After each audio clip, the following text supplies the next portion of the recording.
اخلاقی سبق ایک جملے کی صورت میں ہونا چاہیے اور بچوں کی تربیت کے حوالہ سے مؤثر ہونا چاہیے. یعنی بیسکلی جیسے میں نے پہلے ہی آپ لوگوں کو ارسطو کی کہانی شیئر کی کہ ارسطو نے سکندر اعظم کو بیسکلی ایک کہانی سکھائی اور اس نے اس کہانی کو بیس بنا کے اس سے اتنی ساری چیزیں لرن کی کہ اس نے 32 سال کی عمر میں مشرق وسطیٰ پہ اپنی حکومت قائم کر دی اور بڑے بڑے جو نڈر لوگ تھے اس دور کے ان کو اپنے سامنے گھٹنے ٹیکنے پہ مجبور کیا. تو ہمیں بھی ہمارے بچوں کو کہانی سکھاتے وقت اس کے اخلاقی اسباق، اس بچے کی شخصیت کے حوالے سے ہمیں جو ڈیفیشنسیز فیل ہوتی ہیں، جو اس کہانی کے پس پشت ہم انہیں سکھانا چاہ رہے ہوتے ہیں، تو ہمیں اسپیشلی بچوں کا فوکس جو ہے وہ ان پہ کروانا چاہیے. کہانی لکھنے کے طریقے. کہانی مختلف طریقوں سے لکھی جاتی ہے. سب سے پہلا طریقہ عنوان کی مدد سے. آپ کوئی بھی ایک عنوان، جیسے میں نے سامنے لکھا 3 دوست اور سونے کی اینٹ دیا، بچے کو بولیں اس پہ کہانی لکھ دیں. اب بچے کچھ بھی اس میں سچویشن کریٹ کر سکتے ہیں. اس کے بعد اخلاقی سبق کے نتیجے کی مدد سے کسی بھی کہانی کا اخلاقی سبق، جیسے ضرورت ایجاد کی ماں ہے، نیکی کا بدلہ ضرور ملتا ہے. اس کے بعد محاورات یا ضرب المثل کی مدد سے، جیسا کرو گے ویسا بھرو گے، یعنی جیسی احسان کا بدلہ احسان، جیسی کرنی ویسی بھرنی. تصاویر کی مدد سے آپ کو ایک ایسے پکچر دے دیتے ہیں، اس پکچر میں جو کو دیکھ کے بچے کو ایک کہانی کریٹ کرنی ہے. اس کے بعد خاکے کی مدد سے. خاکہ آپ بچے کو دیتے ہیں، جیسے کہ یہ آپ کے سامنے ہے نادان کی دوستی. اس میں کچھ پوائنٹس کا حوالہ دیا گیا ہے کہ ایک امیر اور اس کا بندر. امیر سوتا ہے، بندر پنکھا کرتا ہے، ایک مکھی بار بار منہ پہ آ کے بیٹھتی ہے، بندر تنگ آ جاتا ہے. بندر امیر کا خنجر اٹھاتا ہے، مکھی چہرے پہ آ کے بیٹھتی ہے، بندر امیر کے منہ پر خنجر مار دیتا ہے، امیر کی ناک کٹ جاتی ہے. نادان کی دوستی میں ناک کٹوائی. یہ چند اس کے میجر ایلیمنٹس اس کہانی کے ہر پورشن سے ہم نے ہائی لائٹ کیے. اب بچہ ایک جملے کا دوسرے جملے سے تسلسل جوڑتے ہوئے درمیان کی فلنگ کرے گا اور اس کہانی کو پایہ تکمیل تک پہنچائے گا.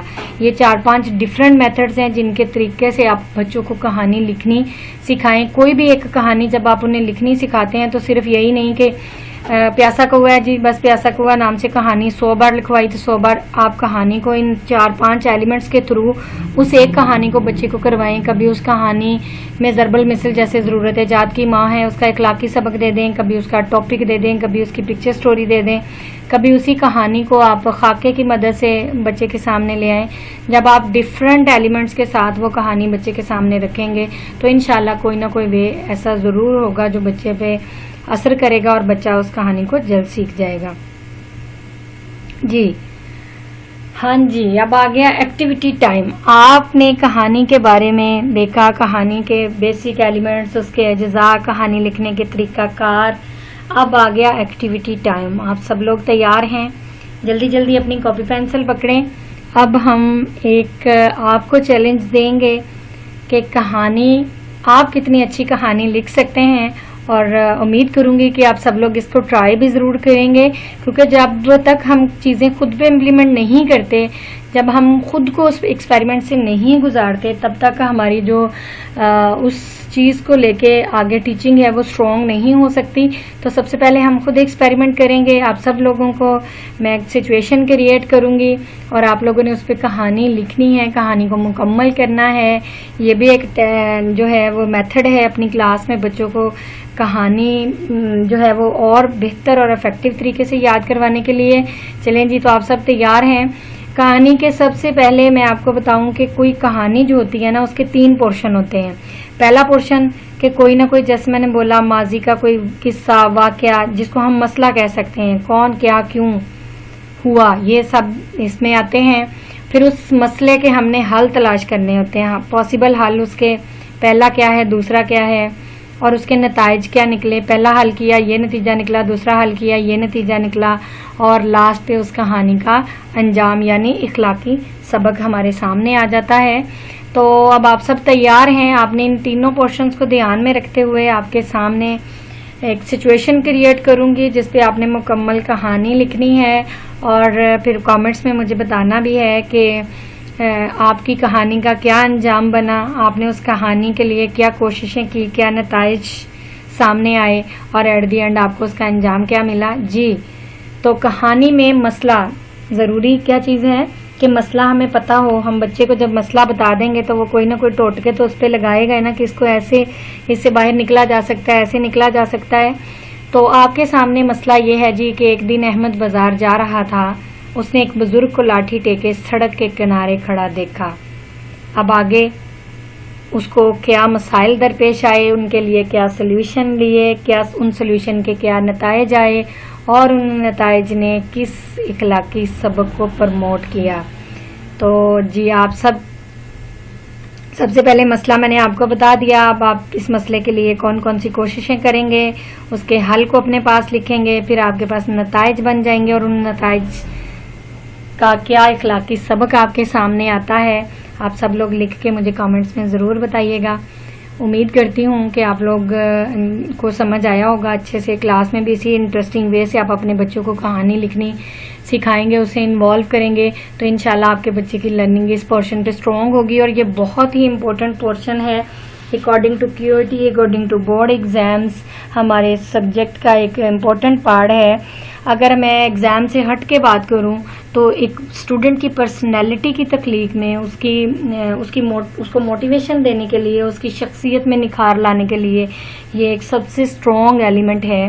تو اس کو ہمیں بہت ہی احتیاط کے ساتھ اپنے بچوں کے ساتھ شیئر بھی کرنا چاہیے اور انہیں سکھانا بھی چاہیے تاکہ ان کی شخصیت میں ہر وہ چیز جو ہم انہیں سکھا رہے ہیں، وہ برائیاں، وہ اچھائیاں جن کی عکاسی ہم کہانی کے تھرو کر رہے ہیں، اگر اچھائی ہے تو وہ ہمارے بچے کی ذات کا حصہ بنے، اگر برائی ہے تو ہمارے بچے کی ذات سے ریموو ہو جائے اور وہ کل کو معاشرے کا ایک پرفیکٹ پرسن بنے.